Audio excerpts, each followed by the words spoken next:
And a foreign settlement grew up in Yokohama, based around this shopping street, Motomachi.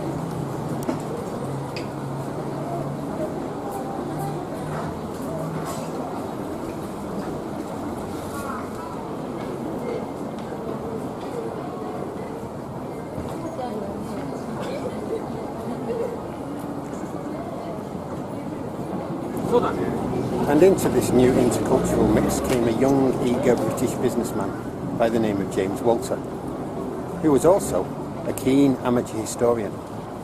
And he heard the story of Will Adams and decided to try and learn more. An excerpt regarding James Walter from the academic piece Anjin, Man and Myth by Derek Massarella. The creation of the modern Adams myth can be dated precisely to 1872. In that year, an expatriate Englishman, James Walters, discovered two malai, two stelae and two lanterns on a hill near Hemi. Walters claimed that these were the tombs of Adams and his Japanese wife. They have since become known as the Anjin-zuka, or pilot tumalai. Walters made his discovery with the help of priests from Jodoji Temple in Hemi, under circumstances in which auto-suggestion and wish fulfillment, rather than dispassionate scientific investigation, guided the participants. The priests informed Walters of local law that after Adams' death, the residents of Anjin-cho near Nihonbashi in Edo, where Adams stayed while in Edo, had made a donation to the temple for prayers for the repose of his soul. The stone lanterns near the tumalai were supposedly paid for by the Anjin-cho residents in 1798, and Walters claimed a date, allegedly on one of the stelae, corresponding to 1634, which has since been taken as the year Adams' unknown Japanese wife died. Walters developed the idea of a link between Anjin-cho and Jodoji, whose priests were happy with the publicity the supposed Adams connection generated for their temple, with the potential to put it on the foreign residents list of must-see things Japanese. On a visit to the temple in 1999, I was informed that documentary evidence allegedly confirming the link with Anjin-cho was no longer extant, and had not been for many years.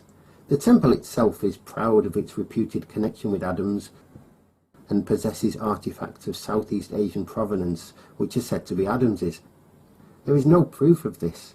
A photograph of one of them has been issued as a telephone card.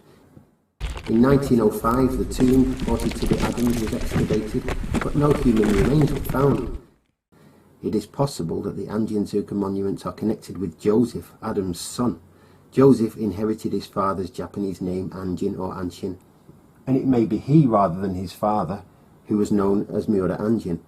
The Dutch referred to him as Miura Anjin, and as has been mentioned, the Ikoku Tokai Go Shuinjo, in which there is a reference to Miura Anjin receiving a shuinjo in 1614, was drawn up in 1624, 4 years after William Adams' death, by which time Joseph had been confirmed in his father's estate, perhaps using the name Miura Anjin to distinguish him from his father. Joseph was a successful overseas trader in his own right, until overseas voyages by Japanese were prohibited in 1635, the year in which he disappears from the historical record. The date of his death, that of his sister, and whether or not he died with or without issue are unknown, so it cannot be asserted, as it sometimes is, that they enjoyed a rare exemption from the 1639 decree ordering the surviving families of Euro-Japanese marriages to leave Japan. And so, to summarise, Massarella concludes that James Walters may have reignited interest in Will Adams, but only succeeded in resurrecting the myth of the man, and not cold, hard historical fact. As we think about that, let's return to the grave of James Walters. Hundreds of foreigners who helped to open up and modernise Japan are buried and remembered here.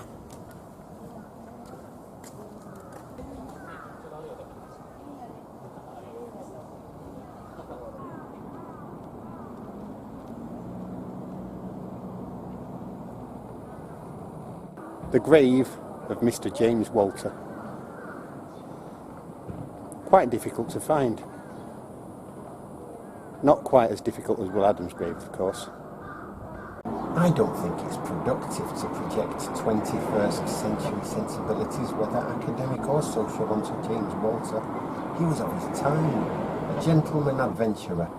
Walter was driven to uncover the history of the mysterious East, and to a large degree he succeeded, because he would reignite interest in a story 3 centuries old, but by now shrouded in myth. Rest in peace, Mr. Walter. Massarella claimed in his essay to have visited Hemi and spoken to the priest to try and uncover the mysteries of Anjin, but he didn't mention that the priest had documents proving that relics of Adams were buried on the hilltop, which begs the question, how hard can you try? And to say the temple artifacts, for example, the Buddha statue, even though they're from Southeast Asia, are not necessarily linked to Adams. Where else would a temple in the Miura Peninsula in the 17th century get hold of a Thai Buddha statue? So for Massarella et al. To come along a full century later to dismiss Walter and the monks of Hemi as peddlers of myth is somewhat unfair, because, as Schliemann, Howard Carter and others found out, sometimes when you discover where a myth is coming from and dig a little, you may find wonderful things.